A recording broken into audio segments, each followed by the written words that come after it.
Hello दोस्तों, central job preparation में आपका स्वागत है। आज के वीडियो में हम लोग देखेंगे नोबेल प्राइज़ 2023 से इम्पोर्टेंट एमसीक्यू क्वेश्चंस, साथ में किस क्षेत्र में किस योगदान के लिए किनको नोबेल प्राइज़ दिया गया है ये तो देखेंगे ही, और नोबेल प्राइज़ से रिलेटेड महत्वपूर्ण तथ्य भी साथ में समझते चलेंगे। ठीक है, तो चलिए वीडियो स्टार्ट करते हैं। आने वाले जो एग्ज़ाम्स हैं उसमें करेंट अफेयर्स के दृष्टिकोण से नोबेल प्राइज़ से क्वेश्चन पूछने की संभावनाएं बनती हैं। तो पहला क्वेश्चन है, 2023 में चिकित्सा के लिए नोबेल पुरस्कार किसने जीता? कैटालिन कारिको, ड्यू विजमैन, स्वंते पाबो, ए और बी दोनों। तो चिकित्सा के क्षेत्र में दोस्तों कैटालिन कारिको और ड्यू विजमैन दोनों को जो है नोबेल प्राइज़ दिया जाएगा। ठीक है, ऑप्शन नंबर डी इसका करेक्ट हो जाएगा। 2023 में चिकित्सा के क्षेत्र में इनको नोबेल पुरस्कार क्यों दिया जाएगा उसको हम लोग समझ लेते हैं। मेडिसिन या फिजियोलॉजी शरीर क्रिया विज्ञान में वर्ष 2023 का नोबेल पुरस्कार कैटालिन कारिको और ड्यू विजमैन को messenger ribo nucleic acid mRNA के न्यूक्लियोसाइड बेस संशोधन पर उनके अभूतपूर्व कार्य के लिए ये दिया गया है। वर्ष 2020 की शुरुआत में शुरू हुई कोरोना महामारी के दौरान कोविड-19 के विरुद्ध में प्रभावी mRNA वैक्सीन विकसित करने के लिए इन दोनों को नोबेल पुरस्कार विजेताओं की खोज महत्वपूर्ण रही हैं, जिसके कारण इन्हें चिकित्सा के क्षेत्र में नोबेल प्राइज़ दिया गया है। नाम याद रखिएगा, कैटालिन कारिको और ड्यू विजमैन। इनके द्वारा क्या खोज की गई थी? तो कारिको और विजमैन ने अपनी खोज में पाया कि डेट्राइट्स कोशिकाएं इन विट्रो ट्रांसक्राइब्ड mRNA को ब्राहा विदेशी के रूप में पहचानती हैं, उन्हें सक्रिय करती हैं तथा सूजन संबंधी संकेत जारी करती हैं। कारिको और विजमैन ने यह जानने का प्रयत्न किया कि स्तनधारी कोशिकाओं के mRNA के विपरीत डेट्राइट्स कोशिकाओं ने mRNA को विदेशी ब्राहा रूप में क्यों चिन्हित किया। स्तनधारी कोशिकाएं यूकेरियोटिक कोशिकाएं हैं जो पशु जाति से संबंधित हैं तथा इनमें एक केंद्रक और अन्य मेम्ब्रेन बाउंड ऑर्गेनेल्स होते हैं।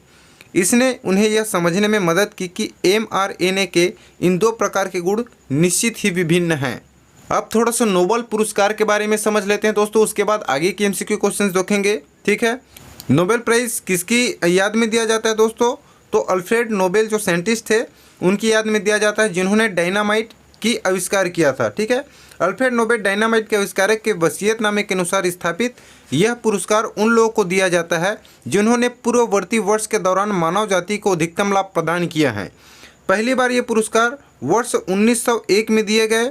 पुरस्कार 6 श्रेणियों में दिया जाता है, लेकिन जब इसकी शुरुआत हुई थी दोस्तों तो स्टार्टिंग में 5 श्रेणियों में ही ये नोबेल प्राइज़ दिया जाता था। जो 6वां श्रेणी है अर्थशास्त्र, उसको 1968 में स्थापित किया गया था। ठीक है, तो स्टार्टिंग में 5 ही श्रेणियाँ थी, अब जो है 6 श्रेणियों में इनको दिया जाता है। कौन कौन सी श्रेणी में दिया जाता है दोस्तों? तो भौतिकी में स्वीडिश एकेडमी ऑफ साइंसेस के द्वारा दिया जाता है। रसायन के क्षेत्र में दिया जाता है royal Swedish academy of sciences के द्वारा। फिजियोलॉजी या चिकित्सा के क्षेत्र में मिलता है कैरोलिका इंस्टीट्यूट की नोबेल असेंबली के द्वारा। चौथा जो श्रेणी है दोस्तों साहित्य के क्षेत्र में दिया जाता है स्वीडिश एकेडमी के द्वारा। शांति के क्षेत्र में दिया जाता है नॉर्वे की नोबेल कमेटी द्वारा। और 6वां है दोस्तों लास्ट में अर्थशास्त्र, स्वीडन के सेंट्रल बैंक द्वारा 1968 में स्थापित किया गया था। और अर्थशास्त्र के क्षेत्र में किसके द्वारा दिया जाता है? Royal Swedish academy of science के द्वारा ये नोबेल प्राइज़ दिया जाता है। ये जो नोबेल पुरस्कार है, समारोह का आयोजन हर साल दिसंबर में स्टॉकहोम स्वीडन में किया जाता है। शांति पुरस्कार स्टॉकहोम समारोह में नहीं दिया जाता है, बल्कि यह हर साल उसी दिन ओस्लो नॉर्वे में दिया जाता है। तो शांति पुरस्कार कहाँ दिया जाता है? नॉर्वे में दिया जाता है, इसको याद रखेंगे। प्रत्येक नोबेल पुरस्कार विजेता एक स्वर्ण पदक, एक डिप्लोमा और एक मौद्रिक पुरस्कार प्राप्त करता है। ये मौद्रिक पुरस्कार इस बार कितना दिया गया है आगे हम लोग इसके बारे में चर्चा करेंगे एमसीक्यू क्वेश्चंस में। नोबेल पुरस्कार मरणोपरांत नहीं दिया जा सकता है, साथ ही साझा रूप से अधिकतम 3 लोगों को ही नोबेल पुरस्कार दिया जा सकता है। ठीक है, तो नोबेल पुरस्कार जो है मरने के बाद नहीं दिया जाता है दोस्तों, और अधिकतम एक ही कैटेगरी में, एक ही श्रेणी में मैक्सिमम 3 लोगों को ही नोबेल पुरस्कार दिया जा सकते हैं, इसको भी याद रखेंगे। नोबेल पुरस्कार प्राप्त करने वाले प्रथम भारतीय रविंद्रनाथ टैगोर थे। साहित्य के लिए दिया गया, किसके लिए? गीतांजलि के लिए दिया गया था। नोबेल पुरस्कार प्राप्त करने वाली प्रथम भारतीय महिला मदर टेरेसा हैं, शांति के लिए दिया गया था 1979 में। अब नोबेल पुरस्कार 2023 की राशि है उसके बारे में डिस्कस करते हैं। इस वर्ष के नोबेल पुरस्कारों के विजेता को अतिरिक्त 1 मिलियन क्राउन मिलेंगे, जिससे कुल वित्तीय पुरस्कार 11 मिलियन स्वीडिश क्राउन, यदि डॉलर की बात करें $9,86,000 हो जाता है। ठीक है, नोबेल फाउंडेशन जो पुरस्कारों का प्रबंध करता है ने पिछले महीने घोषणा की थी। 2012 में पुरस्कार की राशि को 10 मिलियन क्राउन से घटाकर 8 मिलियन कर दिया गया, क्योंकि फाउंडेशन ने अपने वित्त को बढ़ाना चाहा। 2017 में पुरस्कार राशि बढ़ाकर 9 मिलियन और 2020 में 10 मिलियन कर दी गई, जहां यह 2012 से पहले थी। तो सर्वाधिक इस बार दिया गया है दोस्तों 11 मिलियन, 1 मिलियन क्राउन अतिरिक्त जो है बढ़ाया गया है। अब एमसीक्यू क्वेश्चंस की ओर बढ़ते हैं दोस्तों। अर्थशास्त्र में नोबेल पुरस्कार 2023 किसने जीता है? जॉन फासे ने, क्लाउडिया गोल्डिन ने, लुई ब्रूस ने या एलेक्सी एकिमोव ने? तो अर्थशास्त्र में नोबेल पुरस्कार जो है दोस्तों क्लाउडिया गोल्डिन को मिलेगा। हार्वर्ड यूनिवर्सिटी के प्रोफेसर क्लाउडिया गोल्डिन को साल 2023 का इकोनॉमिक्स का नोबेल पुरस्कार दिया गया है। प्रोफेसर क्लाउडिया गोल्डिन को महिलाओं के श्रम बाजार के परिणामों के नाम में हमारी समझ को बेहतर बनाने के लिए अर्थशास्त्र का नोबेल पुरस्कार मिला है। गोल्डिन इस पुरस्कार से सम्मानित होने वाली तीसरी महिला हैं। अगला क्वेश्चन है, साहित्य में नोबेल पुरस्कार 2023 किसने जीता है? जॉन फासे ने, मोंगी बावेंडी ने, लुईस ब्रूस ने या एलेक्सी एकिमोव ने? तो साहित्य के क्षेत्र में दोस्तों 2023 का जो नोबेल प्राइज़ है किसको मिला है? जॉन फासे को। में मानवीय भावनाओं को सरल शब्दों में व्यक्त करने वाले अनकही की आवाज़ जॉन फासे को अनेक अभिनव नाटकों और गद्य के लिए साहित्य का नोबेल पुरस्कार 2023 दिया गया है। वर्ष 1993 में साहित्य का नोबेल पुरस्कार रविंद्रनाथ टैगोर को भी मिला था दोस्तों भारत से। उनकी अत्यधिक संवेदनशील और सुंदर कविता के लिए प्रदान किया गया था, जिसके द्वारा उन्होंने उत्कृष्ट कौशल के साथ अपने काव्य विचार को अंग्रेजी जो पाश्चात्य साहित्य के एक अहम हिस्सा है के शब्दों में व्यक्त किया था। अब जॉन फासे के बारे में थोड़ा सा डिटेल्स जान लेते हैं दोस्तों कि वो कहाँ के रहने वाले हैं। जॉन फासे जो है नॉर्वे के लेखक और नाटककार हैं। फासे का कार्य उनकी नॉर्वेजियन नैनोसर्ग पृष्ठभूमि की भाषा और प्रकृति में निहित हैं, जो नॉर्वेजियन भाषा के 2 आधिकारिक संस्करणों में आम बोलचाल में कम प्रयोग में लाया जाता है। जॉन फासे को उनकी लेखक शैली के लिए जाना जाता है, जिसे प्रायः फासे मिनिमलिज्म कहा जाता है। उनकी तुलना सैमुअल बेकेट और हेरोल्ड पिंटर जैसे साहित्यिक दिग्गजों से की जाती हैं, जिन्हें पहले ही साहित्य में नोबेल पुरस्कार से सम्मानित किया जा चुका है। उनकी विषय बेतुकेपन, निरर्थकता और फिर भी मानव स्थिति की शक्ति का पता लगाते हैं, दैनिक के भ्रम में विद्रोह करते हैं तथा वास्तविक कनेक्शन बनाने में आने वाली कठिनाई का पता लगाते हैं।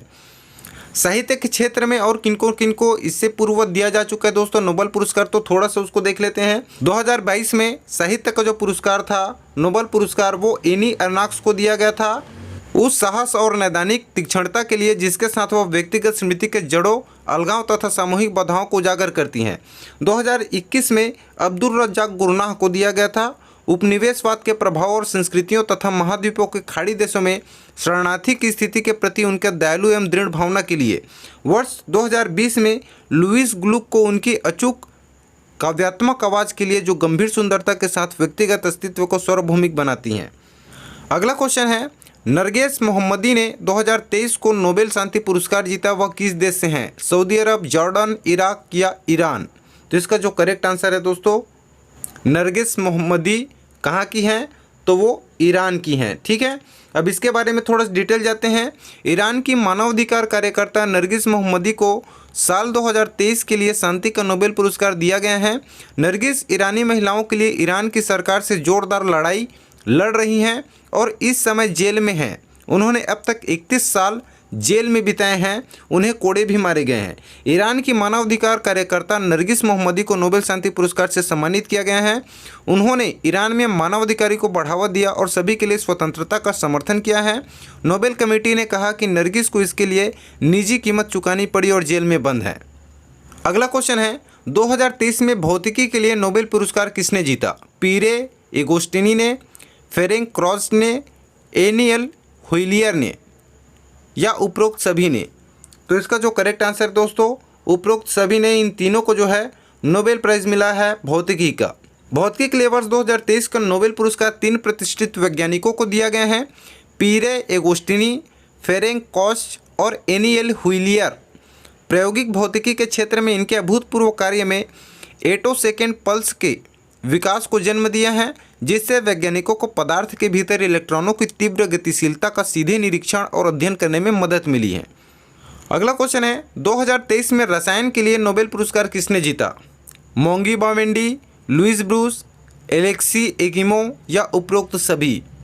तो रसायन के लिए भी 3 लोगों को जो है प्राइज दिया गया है दोस्तों। ऑप्शन नंबर डी करेक्ट हो जाएगा। उपर्युक्त सभी मोंगी बावेंडी, लुइस ब्रूस और एलेक्सी एकिमो तीनों को जो है रसायन के क्षेत्र में नोबेल पुरस्कार 2023 से सम्मानित किया गया है। इनका क्या योगदान रहा है? तो एलेक्सी एकिमो वर्ष 1980 के आसपास एलेक्सी एकिमो कॉपर क्लोराइड नैनो कणों में असामान्य व्यवहार का निरीक्षण करने वाले पहले व्यक्ति थे। उन्होंने इन कणों के विशिष्ट गुण का प्रदर्शन करते हुए इन नैनो कणों का सफलतापूर्वक निर्माण किया। लुइस ब्रूस, अमेरिका वैज्ञानिक लुइस ब्रूस ने कैडमियम सल्फाइड नैनो कणों से जुड़ी एक ऐसी ही खोज की। एकिमो की तरह वह इन परिवर्तित गुणों के साथ नैनो कणों को बनाने में सक्षम थे। मोंगी बावेंडी जिन्होंने शुरुआत में लुइस ब्रूस के साथ सहयोग किया, ने बाद में अद्वितीय विशेषताओं वाले नैनो कणों के उत्पादन की तकनीकों को सरल बनाने में महत्वपूर्ण भूमिका निभाई। उनका कार्यों ने वांछित विकृत व्यवहार प्रदर्शित करने वाले नैनो कणों की कुशल और नियंत्रित निर्माण का मार्ग प्रशस्त किया। अगला क्वेश्चन, नोबेल पुरस्कार जीतने वाले पहले भारतीय कौन थे? देवेंद्रनाथ टैगोर, रविंद्रनाथ टैगोर, जेसी बोस, सीवी रमन। तो रविंद्रनाथ टैगोर जो है पहले भारतीय थे दोस्तों नोबेल पुरस्कार जीतने वाले। अगला क्वेश्चन है, प्रत्येक वर्ष कितनी श्रेणियों में नोबेल पुरस्कार प्रदान किए जाते हैं? तो इसका जो करेक्ट आंसर है दोस्तों ऑप्शन नंबर 6 क्षेत्र में दिया जाता है। Chemistry, physics, literature, peace, economics और फिजियोलॉजी और मेडिसिन के क्षेत्र में दिया जाता है। अगला क्वेश्चन है, अर्थशास्त्र का नोबेल पुरस्कार किस वर्ष स्थापित किया गया था? जैसा कि हम लोग पूर्ववत देख चुके हैं दोस्तों कि सबसे पहले 5 क्षेत्र में दिया जाता था, लेकिन 1968 में अर्थशास्त्र के क्षेत्र में भी नोबेल पुरस्कार देने की घोषणा की गई थी। अगला क्वेश्चन है, साल 2023 में नोबेल पुरस्कार विजेता को पुरस्कार के रूप में कितनी राशि दी जाएगी? 9 million Swedish kronor, 10 million Swedish kronor, 11 million Swedish kronor या 12 मिलियन स्वीडिश क्रोनर? तो इस बार 2023 में दोस्तों 11 मिलियन स्वीडिश क्रोनर दिया जाएगा। अगला क्वेश्चन है, नोबेल पुरस्कार कब प्रदान किए जाते हैं? 8 नवंबर, 10 नवंबर, 8 दिसंबर या 10 दिसंबर? तो नोबेल पुरस्कार प्रतिवर्ष दोस्तों 10 दिसंबर को जो है दिया जाता है। हालांकि इसकी घोषणा जो है 1 से 1.5 महीने पहले कर दी जाती है। किसी एक क्षेत्र में अधिकतम कितने लोगों को नोबेल पुरस्कार दिया जाता है? 2, 3, 4 या 5? तो किसी एक क्षेत्र में दोस्तों अधिकतम 3 लोगों को ही नोबेल प्राइज़ दिया जाता है। अगला क्वेश्चन है, अल्फ्रेड नोबेल ने निम्न में से किसका आविष्कार किया था? डायनामाइट, पेनिसिलिन, रेडियम, इनमें से कोई नहीं। तो अल्फ्रेड नोबेल ने जो है दोस्तों डायनामाइट के आविष्कार किया था। अगला क्वेश्चन है, नोबेल पुरस्कार 1901 में सबसे पहले किसे मिला था? हेनरी डुनांट, फ्रेडरिक पेसेसे, उपर्युक्त दोनों? नोबेल पुरस्कार 1901 सबसे पहले इन दोनों को ही मिला था, हेनरी डुनांट और फ्रेडरिक पेसेसे को। अगला क्वेश्चन है, प्रथम भारतीय महिला जिन्हें नोबेल पुरस्कार दिया गया था? Mother Teresa, Indira Gandhi, madam Curie, Sarojini Naidu? तो प्रथम भारतीय महिला कौन थी दोस्तों जिसको नोबेल प्राइज से सम्मानित किया गया? तो option number a mother Teresa को। किस क्षेत्र में मिला था इनको? तो शांति के क्षेत्र में मिला था। ठीक है। अगला क्वेश्चन है, शांति के क्षेत्र में नोबेल पुरस्कार कहाँ दिया जाता है? नॉर्वे, स्वीडन, रूस या चीन? तो शांति के क्षेत्र में नोबेल पुरस्कार कहाँ दिया जाता है? ऑप्शन नंबर ए नॉर्वे में दिया जाता है। ठीक है। जबकि बाकी फील्ड के जो नोबेल प्राइज़ हैं उसको स्वीडन में दिया जाता है।